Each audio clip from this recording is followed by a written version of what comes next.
Welcome. Sit down, roll up, pour up, turn up and tune in, because you're now watching the Buncher Bull Network.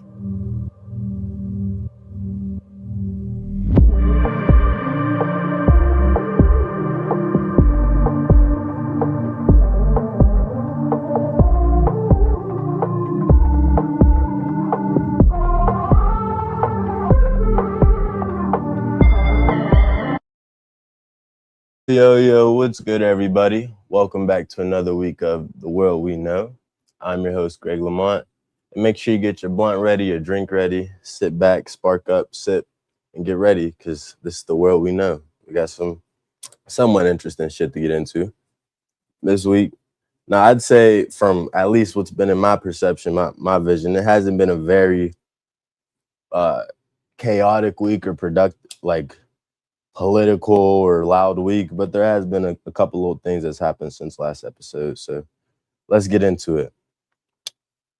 To start with, I think probably the biggest and most recent of every topic I'm going to give that happened is, as of like a couple hours ago, LeBron James is a Philadelphia 76er. LeBron James has decided to take his talents from Los Angeles to Philadelphia, and I think that's pretty fucking exciting. Now me, I've been a LeBron fan since I've gotten into basketball, and definitely see him as the greatest to ever do it. But the point he's at in his career, he's in going on year 25, I believe. Like, god damn, that's crazy to even think about. It's fucking insane. But he's in year 25. Last season, he averaged 20 points, 7 assists, and 6 rebounds, I believe. Like almost 21 points, but 20 points. And yeah, I'm really fucking excited. I mean, I say that to say, like, he still has a lot to give on the court. He still has a lot of productivity and shit to provide. Now, whether he has to be the best on the team or be like MVP level, I don't know if he can ever do that again. But I, honest to God, I'm not gonna lie to all you guys, I have not watched the NBA in since 2 seasons ago. But since Luka was first with LeBron. But yeah, I think regardless of if he brings a championship, wins an MVP, any of that, it's gonna be exciting to have him in the home state, PA. So yeah, welcome LeBron. But I will say,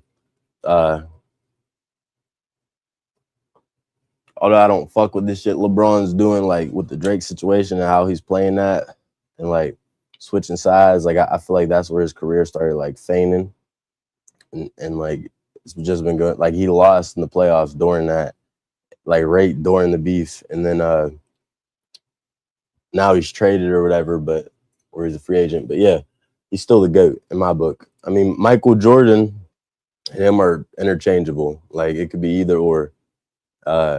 It just depends on what you prefer that day. Like, but I mean, also though, I feel like there's much more talent today than there was, but who knows? I don't watch it anymore. So yeah. Anyways, yep, LeBron to Philly.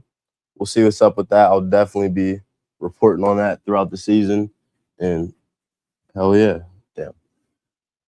And my next topic, we're going to switch over to boxing. Another big fight to be made in boxing. Last week, I announced a couple big fights in boxing that I thought were pretty fucking exciting, which was Rolly versus Rolly versus Teofimo Lopez, and Conor Benn versus Ryan Garcia, which are fucking it's like Hollywood fights. Like, those are about as mainstream as you can get. But now we got another one, which isn't, both names aren't as mainstream as all those other 4 names, but one is, and that's Devin Haney versus Keyshawn Davis. Now, Keyshawn Davis, I feel, is a star that's ready to pop. Like, he's right on that cusp of stardom, and he already is a star in his talent and his confidence and his skill and all those things. But Keyshawn Davis is Shakur Stevenson's stablemate, and they're like brothers. As I mentioned last episode, Rolly versus Teofimo Lopez is happening because Keyshawn won't fight Shakur Stevenson because they're brothers. Like, and so they're just saying like, I know how we get in the ring. I don't want to like turn on each other. Pretty much, that's pretty much what they're saying. So Rolly and Tio are fighting to prove like brothers can do that shit because they're just as close, or just about as close. But anyways, yeah, Keyshawn Davis is amazing. He's an incredible fucking fighter. He, in my opinion, is as good as the uh, Devin Haney's, the Ryan Garcia's. The like, he's legit. But now he gets to show it. And Devin Haney is a dog. I mean, he's not a knockout puncher, but like that motherfucker buffed up since the days of Ryan Garcia fight. And you gotta look at his record. Devin Haney's like 34-0 because they got rid of the Ryan loss. He's 34-0. And he's the youngest ever undisputed champion. He did it at, I think it was like 23 or some shit. He had all the belts in his weight division. But yeah, so Devin Haney versus Keyshawn Davis. Keyshawn, I believe, is a champion too, I believe. And this fight is actually happening. Now, I don't know if we have a date on it. I should check that. But this fight's actually happening because Keyshawn Davis was just named as Devin Haney's mandatory. So yeah, let's see. When is this fight? It's either in negotiations or it's set. Let's see. Oh yeah, it's targeted for October 2026. It's not a set date yet, but Devin Haney's defending his title against Keyshawn. So yeah, the boxing world is fucking heating up this year. I'd say it's alive and well. It's fucking alive and well. But now let's switch over to the hip hop world, and really let's just give a review of one of the albums we named last week, which is You Thought I Was Gone, but or Made You Think I Was Gone, but by Tory Lanez. And I'll give a more conscious of the album review now that I've heard it multiple times. And I haven't heard every single song, I won't lie, but I heard the majority, at least 80% of it. And I heard pretty much every track on the R&B album. And my review of this album is that this is one of the coldest albums of the year. Like, for real. And I'm not talking for Tory. I'm talking in general. Like, the subject matter, the obviously the flow, the production, the samples. Like, this is a fucking heavy album. So I definitely recommend y'all tap into this album, because I'd say for me, my favorite part of the album, which may surprise a lot of people, because I mean, a lot of niggas don't really listen to Tory that much anymore, of course, because he's not like promoting out and doing like he could. But the R&B side of this album is a better part.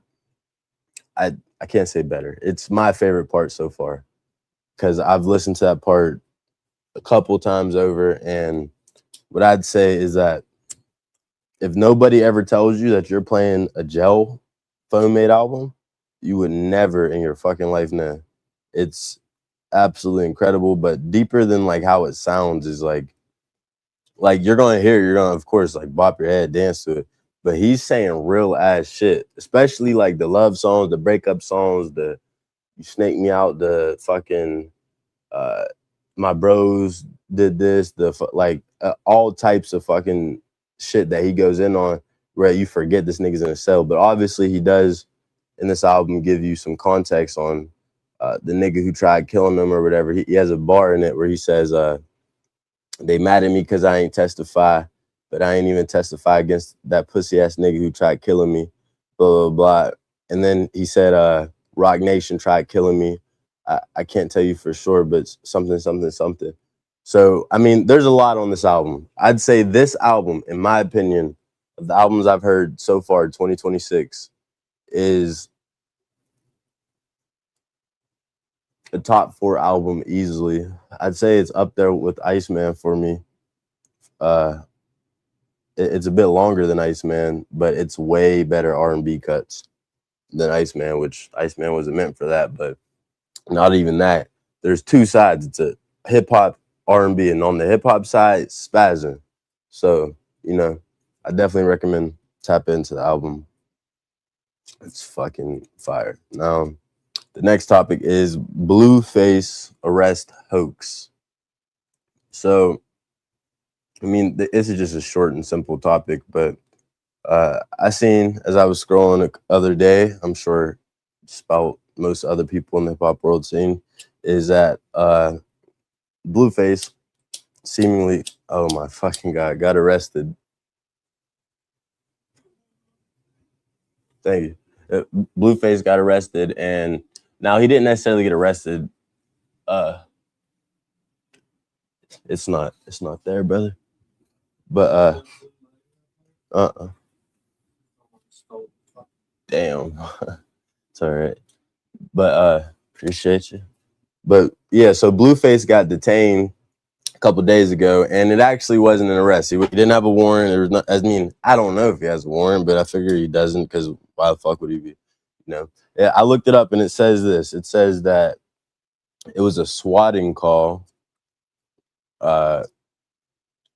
Yeah, it says rapper Blueface was not arrested during a recent high-profile police encounter on July 21st, 2026.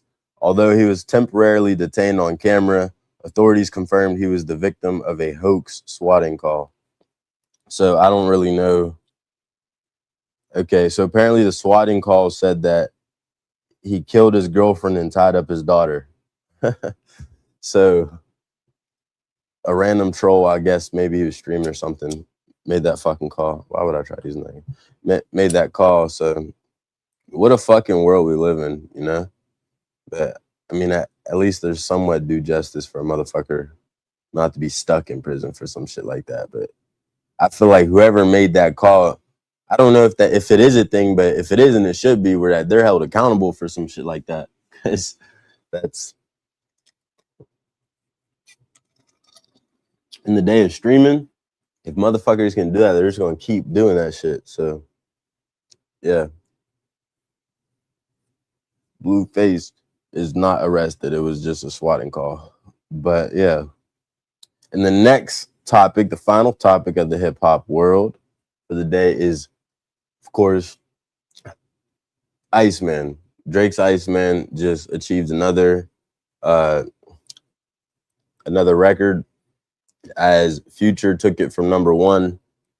And he's no longer number one this week, but Future's The Real Me did its thing, and it took Iceman's spot, which was running like number one for like 5 weeks. And now I don't think it's number one on Billboard right now, but on Apple Music, it just set a record for the longest ever album on Apple Music to be number one.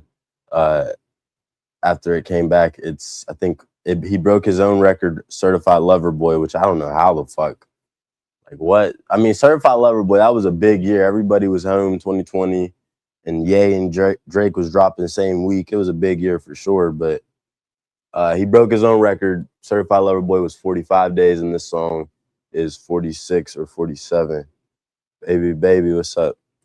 But yeah. Iceman, I think it's gonna do his thing for maybe another like 3 weeks, and he's gonna start having to put some new shit on our face. But there's been a lot of shit with like people clicking up in the industry and getting shit. I feel like whenever Jay-Z drops this album, I'm saying it's gonna be war in the hip hop industry, in my opinion. Maybe it won't, but I'm not just saying rappers. I'm saying like a lot of people don't know right now, Charlemagne and DJ Academics are having a fallout and on some snake shit. Charlemagne will Rock Nation, DJ Academics, and not seeing eye to eye or whatever, and like exposing each other or doing different shit like that. But they're both directly tied. Like obviously, Axe tied to Drake, Charlemagne's tied to Jay-Z. Like literally, like not just a fan. Like he does business with him, and he goes to headquarters all the time. And I think this war is going to go to a whole nother place of yeah, there's the Iran war and there's the Jay-Z Drake war. And it's going to be fucking crazy. So yeah. And as far as people clicking up, I'm sure a lot of people seen Travis, Future, DJ Khaled, LeBron, and all them niggas all went to Jay-Z's concert. And most of the names I named, except for Khaled and LeBron, were in a suite at the World Cup together, while Drake was also in another suite with his kid and with Shai Gilgeous-Alexander. But yeah, what a fucking year! What a wild year! Shit's heating up. Now, my next question is, before we get on to somewhat more serious topics, is the film industry, which this is pretty serious to me. I care about this shit, but I'm just saying serious as far as world matters. But is the film industry revived, alive, and well again?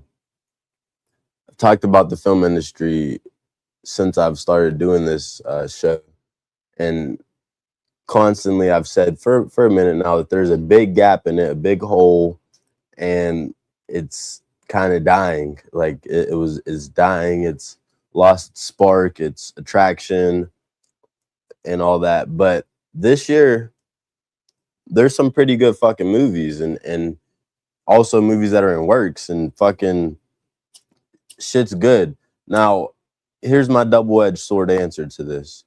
Is the film industry revived and well? Here's my thing. I believe it is popping right now. Like maybe just a couple movies, but there's some that will come and it's going to be fire. Like what's heating up's coming. But my pet peeve on the other end is we don't have any, like you guys could not name me one. And I bet you whoever you name, whenever it would be debunked, is what masculine Hollywood figure is there? Like what, like Sylvester, Arnold, who is the there is no more. Like obviously we know movies have been cucked like during the Biden era or whatever, but if you look at it, who is the American masculine movie star? You can't say Tom Holland. He's from Britain. I mean, Timothy Chalamet, is that the closest one? Like he's pretty fucking feminine.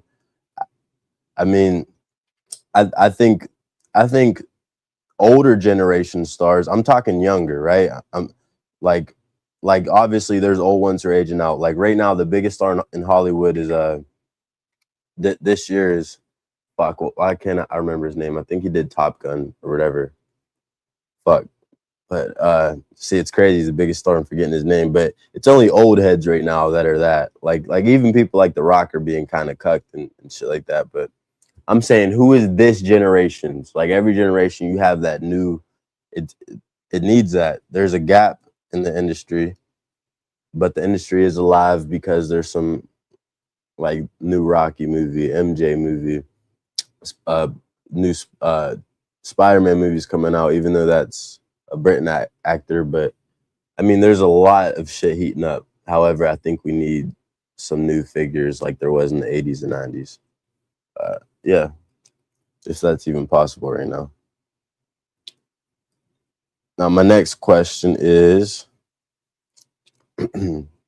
well, actually, before I get into my next question, let's talk about Section 219.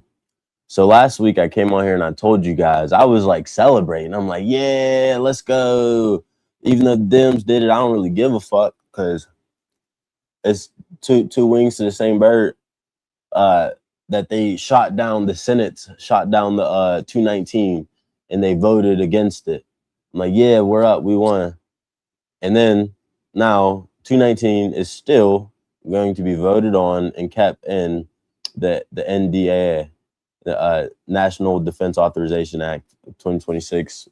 And Section 219 is just a merger with Israel's military. Like, to simply put, just look through it if you don't believe me. It's a merger of our military and Israel's military. Now, of course, they don't get every government program, like every single 3-letter agency, but they get what matters.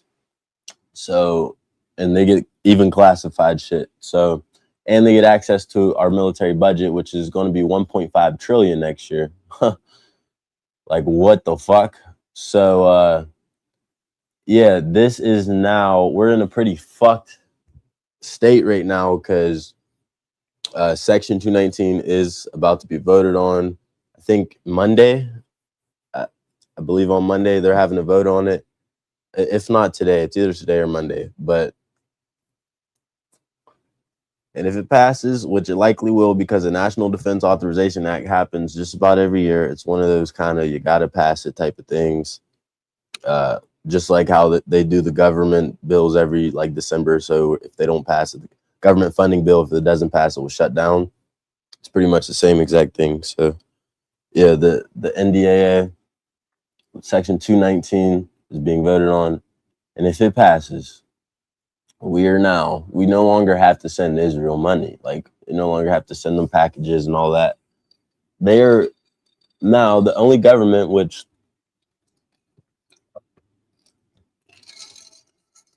even our fucking founding fathers said that we were not to be tied with any other nation. They said that we would be friends to all. They said we'd be friends and hospitable to all, but tied to none.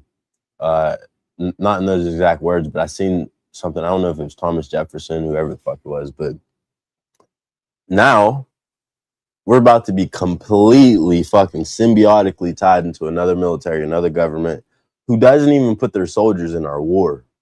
Like, we're fighting this Iran war. They're not even putting their soldiers in it. So it's kind of fucked. But yeah, so look forward to hearing my update on that coming soon. My next question is, should AI replace college? Should AI replace college? Would AI be more efficient and more cost? I don't know. Like, well, would it be more worth your money if you're like guaranteed something, or would it be less? I don't know. Should AI replace college? I seen this question earlier in the day, and at first I was like, that's dumb. But then I was like, well, AI is kind of like fast. Like, it's fast moving, and like, you don't have to do an 8-hour day of school and this and that. Like, you could get your classes out the way, and it would cater exactly to you. Now, however, I do not like the idea of being tied to robots too deeply or closely, but I do feel like AI, well, I don't feel it should replace college, which is what the question I saw asked. I feel like AI should be absolutely used in every classroom and use like towards each individual student, catered.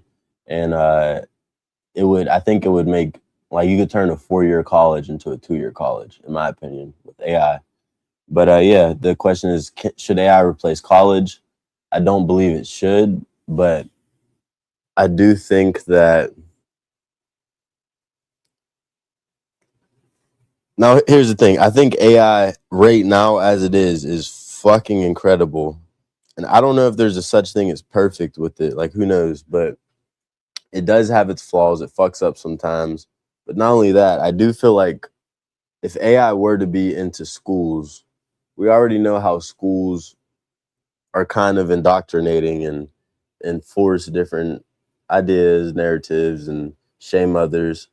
And my thing is, like, Chat GPT or something like that is very biased towards you and whatever you're asking it, telling it, catering it, mentioning it, like, just anything you share with it, it caters to you. So sometimes it doesn't necessarily give you the most factual answer. It gives you the most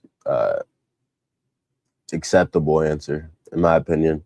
So if it were to replace teachers or anything of that sort, I think that it would have to be completely unbiased and factual, and not like I'm just saying, we already know schools are pretty indoctrinating, so it can't be any fucking worse. My next topic is, can anybody become rich? I mean, just anyone become rich in America right now in 2026? Is it possible for just anyone to become rich right now? Like, in the state we're at, where that a lot of Americans, based on these polls or whatever, feel that the American dream is dead or dying, and more out of reach. The gap to or the gap between the wage and cost ratio is getting wider. The gap between the upper class and the lower class is bigger than it's ever been. Can anybody get rich in 2026? In my opinion, I think just with my brain, but here's how I'm answer this. I think that yes, anybody can get rich in 2026 in the sense of can anybody get rich? Well, I'm not going to say in 2026. I'm going to say can anybody get rich in America right now, right? I'd say yes because it would take a certain belief, a certain environment, a certain like putting yourself in the fucking deep end and discipline and this and that.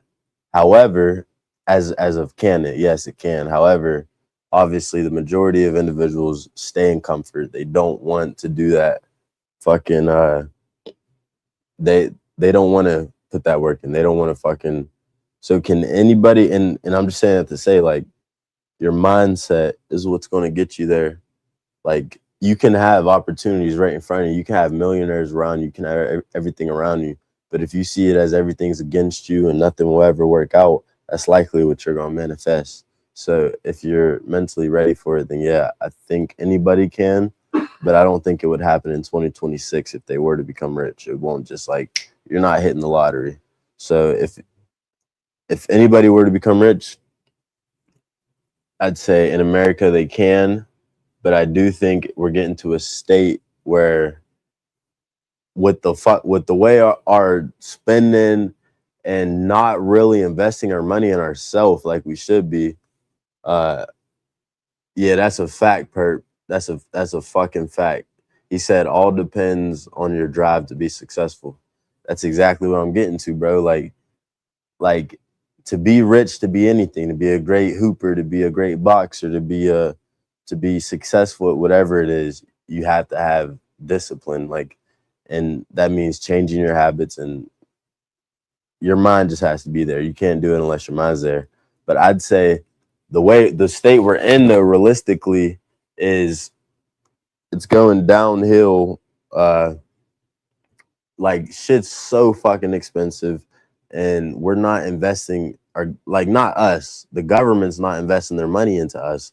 They're investing their money into everything else, and actually things that hurt us. Like, so you would think that being the richest empire in the world, and we're at the point right now, a lot of empires die. Yeah, bro, I agree. Exactly. Facts, bro. Facts.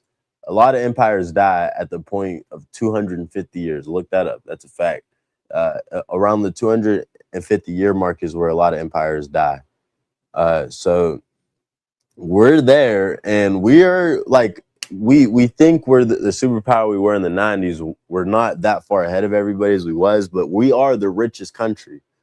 So why the fuck aren't we investing in ourselves and getting out of wars?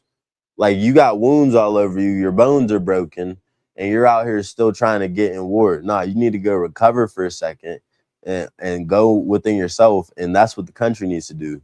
We've been at war since this country started. So we're just gonna get fucked karma if we don't stop. But yeah, I think anybody can become rich, but it takes your drive, as Perp said, and it does help with, I mean, your country doing shit right, because if your dollar's falling faster than you're grinding and stacking bread, then it makes it a lot harder, and it's stupid for any country to do that. But yeah, that's my answer to that. Now, my next topic is kind of out of the blue. I always have one of these out of the blue fucking topics. Is fuck, let me see if I can find it there. Whew. Is will commercial space travel be a thing by the end of the 2020s decade? Like, will commercial space travel be a thing by the end of the 2020s decade? What I mean by that is, like, advertisements, like YouTube ads, like it's commercial, like you know about it. Will that be a thing of this decade, or is that not even realistic? Is that in the future? Like, the thoughts on that, because we're at a state right now where shit's about to grow fucking exponentially. Like we're about to boom. I mean, we have AI, the fastest tool ever, and right now we're at the cusp of figuring out the fucking quantum computers. They just shut down CERN. Like, who the fuck knows? Actually, a random fact is the Mandela effect became a thing after CERN first opened. So I don't know if just look for a lot of weird Mandela effects to happen within these next 4 years or so before it reopens. But uh, yeah, anyways, commercial space travel, will it be a thing? Yes, and here's why. Here's why I say yes, that it will be a thing by the end of the 2020s. Now, I'm not saying it's going to be like $500. I'm not saying that. It's probably going to be like $8,000 per person, something like that. Who knows? But here's why I say it will be a thing. Hear me out. So, one, there is already a sort of commercial space travel that is available to the wealthy, where that you go pretty much to the edge of the atmosphere and then you come back. You don't go outside of our Earth's atmosphere, but you pretty much go right on the cusp of it, and then in a spaceship, and then they bring you back down. That's a thing. Right now, I believe it costs like 750,000 to a couple M's. I could be wrong, but whenever I last looked into it, that's what it was. So yeah, there's already that, but that's not space travel. I'm talking go the fuck out of this bitch, and I'm not saying it will get to the moon. I don't know like how far that be, but space travel, the start, like the baby steps into it. Here's why I say it. So there's that SpaceX, which is the largest and most successful space corporation in the industry, and it's the most successful in the space industry, right? It completely revolutionized it. It invented the reusable rocket, where it goes up and then it comes down and you can reuse it. It's more efficient, less fuel. It's like, I don't know like how much of a fractal of the NASA previous ones it is, but it's much, much, much, much, much cheaper. And why do I say this? That's that's like been a thing for over a decade now, right? Tremendous things in that industry from SpaceX. But here's what I'm getting to. SpaceX just went public this year. Okay. SpaceX is now public. You can invest in it on the New York Stock Exchange. SPCX is the symbol for it. And it's public, okay? It's no longer private, all right? It's now a public company, all right?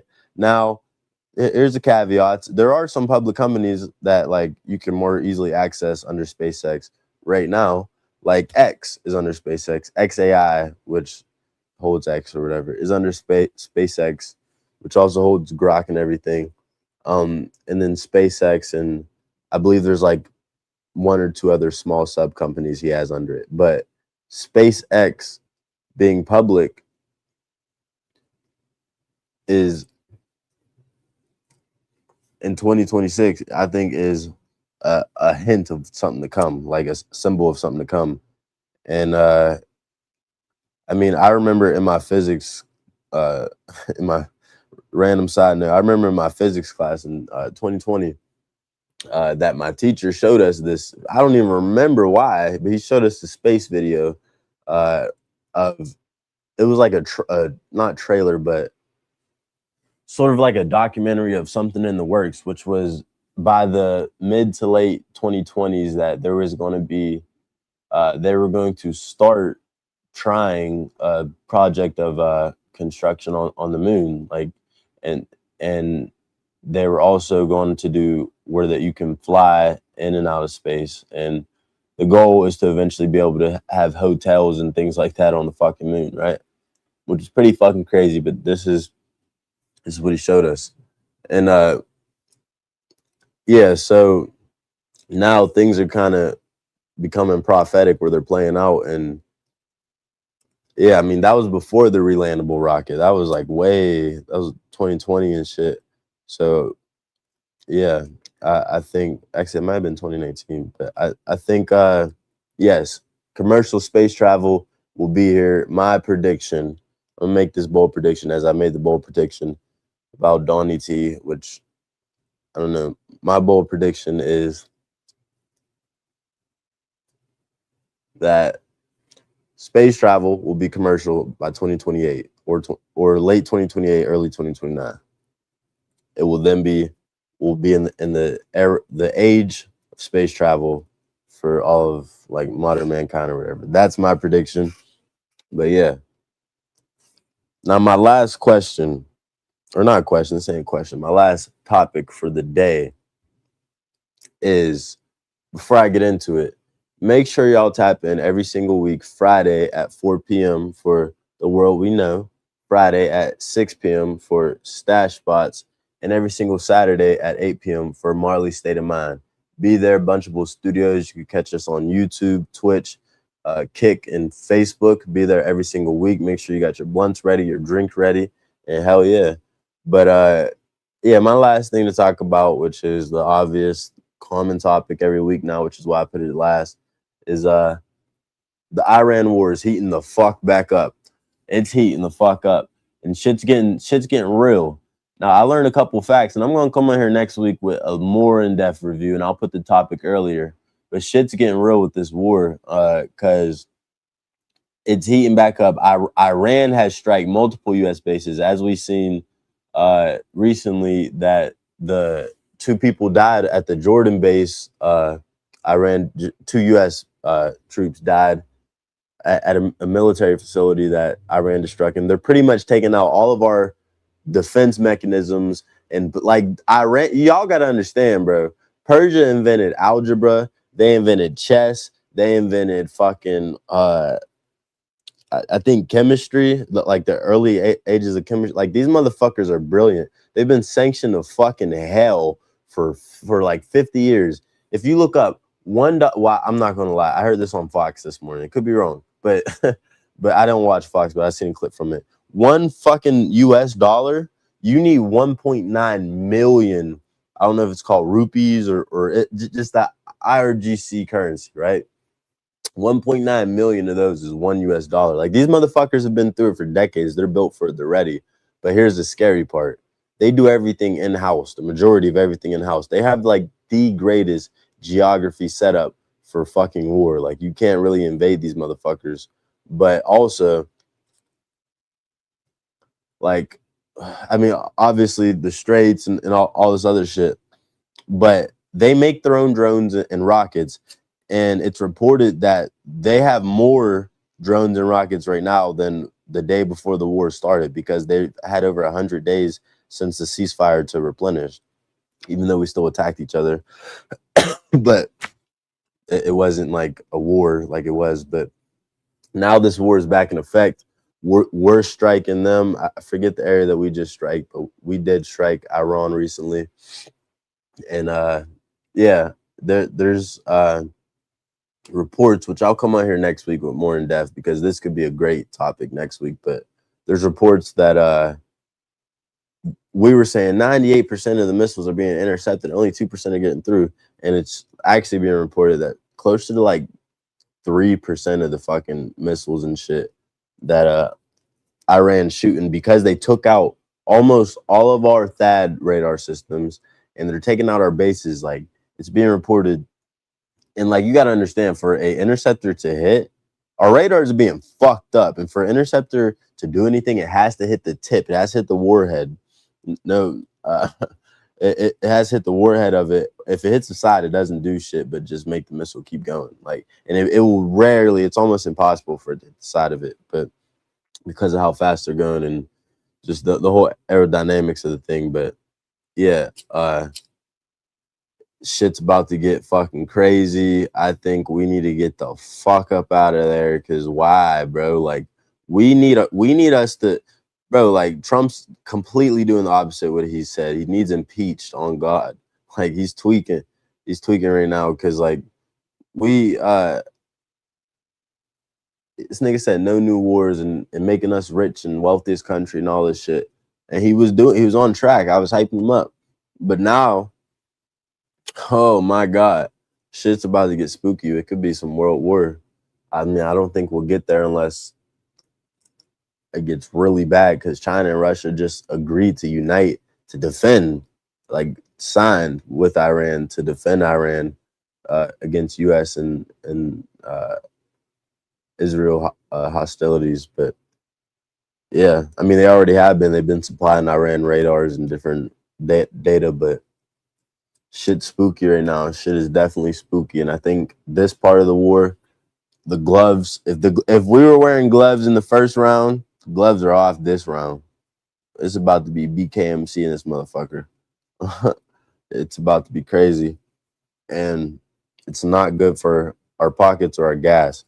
The price of Brent crude oil is almost back to $90. It did hit $92 a couple days ago, but right now I think it's at 88. Let's see if I could check that.